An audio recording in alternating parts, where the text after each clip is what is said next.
What's up, everybody? Welcome to podcast. Now, I'm Alex. In this video, I want to talk about the state of the PS5, kind of go over my frustrations, my worry of the PlayStation 5. Earlier today, we talked about its controller. We talked about a new pattern for the PS5 controller. Yesterday, we talked about, obviously, the Xbox Series X's backwards compatibility. So we've talked a lot about these next-gen consoles. And, I want to cover both on this channel. I'm a big gamer myself. I really love all kinds of games. I own both the PS4 and Xbox One. Just trying to say that for maybe any new people, I definitely support, either of them. I primarily play the PS4 and I've primarily played PlayStation all my life. And that's, again, the angle I want to take from this. So this is not a knock on Xbox at all. In fact, I don't even think I'm going to mention that. But when it comes to PlayStation, they need to get going on the PS5. I understand where they're coming from. I understand a lot of complications and them waiting on the Series X kind of either to one-up them or at least at this point, break even with them. But, at some point, going first does make an impact. And if this is, and I don't necessarily want to talk about this like this is what PlayStation needs to do to win, right? Like they really need to destroy Xbox. At this point, it's kind of just a lack of patience thing, and it's not. And you could say, well, you don't have patience. You've proven that with other games, and I would say that's kind of correct, kind of incorrect. I am a patient person just in general, but I see the frustration, and I see a lot of people online, kind of again like frustrated and impatient with the PlayStation because at the end of the day, here's Microsoft, and they're talking about their like everything. They're talking about games. They've shown what the next-gen Microsoft console looks like. They've talked about what it's going to do about backwards compatibility. And with everything that they keep saying, again, we're at the situation with the PS5 where it's like now at the very least, they have to match. And if they don't at least match the things Microsoft has said, they look really bad. Now, you could argue what Microsoft has done with, you can make an argument with like holding back next gen from developers just going off on next gen with again having everything kind of be cross gen and all the stuff we talked about yesterday. And I said I like where they're coming from. I think it's a good idea, and it's a situation again. Sony needs to do the same thing, but that's just another example. It's like here you go. Microsoft yesterday comes out and says, hey, all of our exclusives, if you buy them on Xbox One and then eventually you get the Series X, you'll get the next-gen version of those games. Now, they only promised exclusives. We got Cyberpunk obviously coming out and saying, hey, we're going to be one of those games, and any developer, any publisher can do it.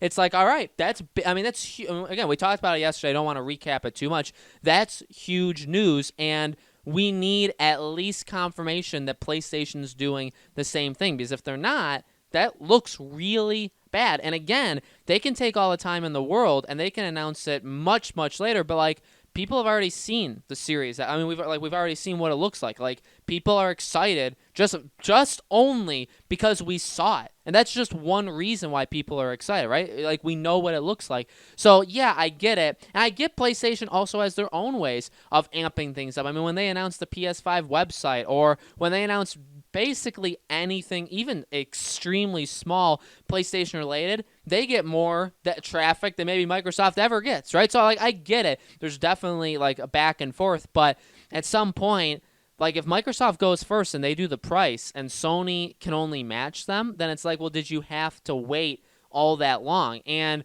again, complications with the software that we've heard about, right? That the actual PS5, like the hardware, is more expensive, and they're kind of waiting to see about prices and stuff, and that's a huge reason why they haven't announced it yet. But like this is a little odd. I mean, console generations don't jump that often, right? They're pretty rare, and the last time that this happened, from PS3 to PS4, at this point already, we had a ton of stuff. We had a lot of knowledge on the PS4 because they did that, February, like the first week of February announcement, right, where they had their own conference and they talked about it. And I get it. We're only like about a month past that point this time, but that's big. And it seems like it's not happening in March. It seems like this is a thing that they could just say stuff at the end of April. And here's the deal. If they only say, like, they could win all of this back by doing this, by having that February event that they had back with the PS4. If they have that, like, late April, then that's fine. Okay, fine. Still, it's a little bit it's pretty late, right? Because it's late April, console comes out early November. Like that's not a ton of time in between, and it's just a situation. I don't want to make it a console war, but at the same time, it is. I mean, you're directly competing against each other. I mean, Microsoft doesn't view Nintendo or Sony as their opponents, which doesn't make any sense to me, even though they actually are. But like, I mean, that's the whole point, right? Is that you're out there, and yeah, you wish for the best for both, and I do. And being a consumer, I want them both to be good because I want the ability to buy both of them and enjoy them in different ways. So like, I'm all for it. And like, but like PlayStation, the PS5 is probably going out there, and they want to be better, and they want to beat and compete with the Series X, and it's just like their Series X has taken all the steam. I mean, they keep getting new things talked about, and I guess here's the deal. It may not end up mattering, right? If they come out the same day, like within a week of each other, which I think it could be within a week or 2 weeks of each other, it could, at the end of the day, it could not matter, right? It just matters when you get it, like which one people are enjoying more, which one works, which one has which features, stuff like that.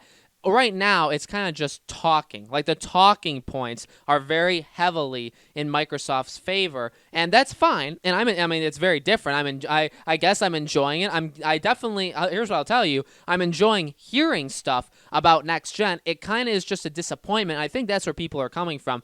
Again, removing the whole versing each other off with each other. It's not even that. It's just like, when we get this Xbox news, like yesterday when I wake up and we saw, and all of us woke up, right, and we see all of this new Series X info, I would have liked to see PlayStation 5's info as well, like both of them, right? Because they're both, again, coming out around the same time. They're both gaming consoles. They're both pretty close to each other, but they'll have, slight differences, and some maybe big features about each will be different. But like, so when I wake up and I see that, it's like, that's great. And I want it, but at the same time, my plan is to buy a PS5, so I would like some PS5 info. So again, it's more of like a lack of patience thing, but you see it online. I mean, I'm not making it up, okay? I'm not saying like I'm the only one who's being impatient or a little frustrated with the way Sony is doing it. I think with every passing week, it seems, people are getting a little bit more upset and kind of being like, all right, like, it's great. You guys do a good job building anticipation, hype, and stuff, but Microsoft is stealing it right now, right? Sony left the door open. They're being very secretive, and I like that strategy, right? Like, they don't have to, like, they do have to prove you have to buy the PS5, but they don't have to necessarily come out there and apologize, and they don't have to make up for like a console generation mistakes, which honestly is what Microsoft had to do. Is they've had to 180 themselves with the Xbox One and be like, without saying it, like, there was a lot of mistakes, it sold terribly, it was a failure, and we're gonna fix all of those things, and we're coming out of the gate rolling. And Sony, again, is being a little bit more protective, a little bit more quiet, and that's fine until Microsoft really starts stealing all of the excitement, and then it's like, well, now PlayStation is just behind it, and again, or something big PlayStation related could move it easily ahead in terms of, again, like talking points of which one is being talked about more.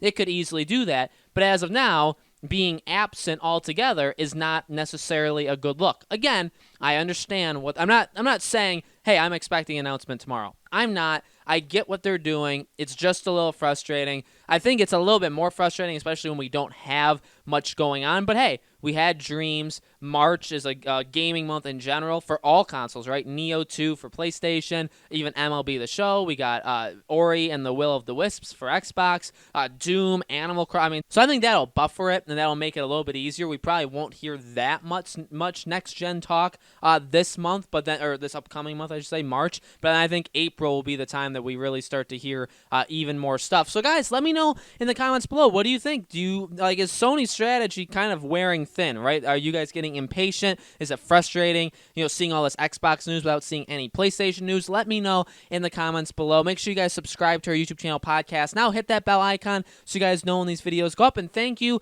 as always, for watching. I greatly, greatly appreciate it. I hope to see you all on the next video.